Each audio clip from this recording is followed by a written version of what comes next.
बसंत कुमार शिव शंकर पादुकोण। अब ये मत सोचने लगना कि इनका नाता दीपिका पादुकोण से। जी हाँ, ये तो हिंदी सिनेमा का वो चमकता सितारा था जो फिल्म इंडस्ट्री के बगिया को अपने टैलेंट से महका गए। जी हाँ दोस्तों, 9 जुलाई को बसंत कुमार शिव शंकर पादुकोण उर्फ गुरुदत्त की बर्थ एनिवर्सरी होती है।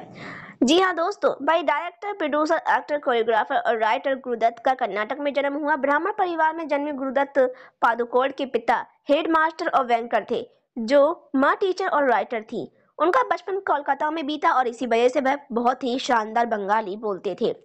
इस कल्चर से बढ़िया तरीके से वाकिफ थे। आइए हम आपको गुरुदत्त की लाइफ, फैमिली और करियर, वाइफ सहित बहुत कुछ हम आपको इसमें बताते हैं। बड़े गुरुदत्त के 4 भाई बहन थे। बहन ललिता पेंटर, भाई आत्मा राम डायरेक्टर, देवी फिल्म प्रोड्यूसर, तो एक भाई वजय थे। आपको जानकर हैरानी होगी कि हिंदी फिल्म इंडस्ट्री के दिग्गज डायरेक्टर श्याम बेगनल उनके कजन थे। इसी तरीके से उनके परिवार में दिग्गजों की फहरिस्त लंबी चौड़ी थी। सिर्फ 39 साल की उम्र में गुरुदत्त हिंदी सिनेमा की रीढ़ बन गए। उन्होंने फिल्मों का लेखन, डायरेक्शन, अभिनय से लेकर कोरियोग्राफी तक, लेकिन छोटी सी उम्र में इस दुनिया को अलविदा कहकर चले गए।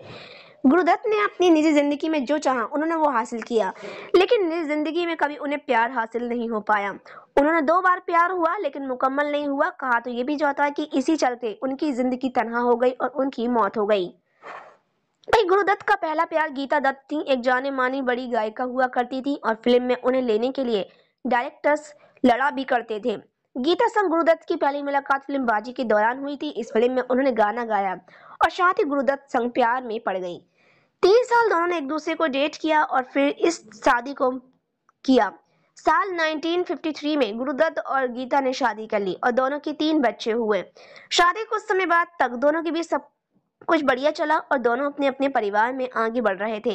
लेकिन शादी के 4 साल बाद दोनों के बीच झगड़े शुरू हुए और ये शादी टूटने की कगार पर आ गई। पति पत्नी और वो किस्सा प्रेम कहानी में आता है। जब तब गुरुदत्त के प्यार का जिक्र होता है तो वाहिदा रहमान का नाम जरूर लिया जाता है। एक समय था जब दोनों के अफेयर को लेकर बाजार खूब गर्म हुआ करता था। दोस्तों, कहा तो ये भी जाता है कि दोनों की नजदीक के चलते गुरुदत्त की पत्नी गीता दत्त ने घर भी छोड़ दिया था। गुरुदत्त ने वाहिदा रहमान को अपनी फिल्म सीआईडी से लॉन्च किया। दोनों ने साथ में कई फिल्में की। दोनों एक दूसरे के काफी करीब थे, लेकिन कभी एक ना एक हो सके। वहां एक तरफ गीता दत्त बच्चों के संग घर छोड़कर चली गईं। गुरुदत्त की जिद और बेहद पजेसिव होते चलते वाहिदा रहमान भी उनसे दूर हो गईं। कहा जाता है कि गुरुदत्त अपनी निजी जिंदगी में काफी तन्हा थे। वह शराब की लत में डूब चुके थे। गुरुदत्त की मौत काफी रहस्य बनकर रह चुकी थी। 10 अक्टूबर 1964 उनकी जिंदगी का आखिरी दिन था।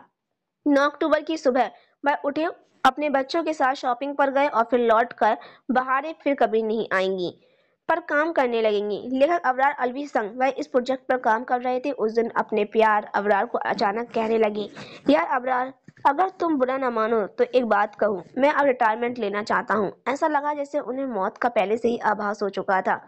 अबरार संग गुरुदत्त ने शाम गुजारी और दोनों ने फिल्म को लेकर डिस्कस किया। फिर अबरार घर लौट आए और गुरुदत्त अगली सुबह अपने आधे पढ़े नॉवल के साथ मृत पाए गए। तो फिलहाल आप इस पर क्या कहेंगे? अपनी राय हमें कमेंट बॉक्स में जरूर बताएं और ऐसी अपडेट पाने के लिए हमारे इस चैनल को सब्सक्राइब करें।